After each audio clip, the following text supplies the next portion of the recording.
Bu qo'limdagi vitamin esa 1928-yilda kashf qilingan.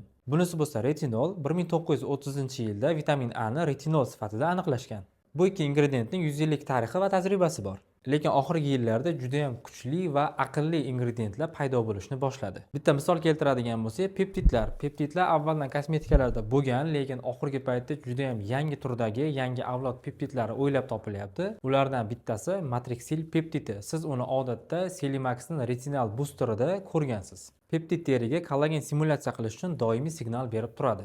Real natijasi bor, lekin juda ham sekin ishlaydi. Keyingi ingredient bu egzosomalar. Buni ustida hali ham tadqiqotlar olib borilyapti va bu to'liq o'rganilmagan ingredient hisoblanadi. Agar sizda ajinlar bo'lsa, post aknelar bo'lsa, rubeslar bo'lsa yoki teri baryeri buzilgan bo'lsa, egzosomadan foydalanganingizda egzosomalar teriga o'zigini tikla, kollagen ishlab chiqar yoki baryerni tikla degan signalni berib turadi. Va uchinchisi mikrobiom tipdagi kosmetikalar. Buni g'oyasi foydali bakteriyalar qo'shilgan mahsulotlar bilan terining ta'sirchanligi va baryerini mustahkamlashga qaratilgan. Bu turdagi kosmetikalar asosan kuperoz, rozatsiya, yuzi baryeri buzilgan yoki juda ham allergiyaga moyil terilar uchun foydali bo'lishi kutilyapti. Siz bilgan kollagen, shilliqurt ekstrakti, 24 karat yoki gialuron kislotalari allaqachon eskilik sarqitiga aylanib qolyapti.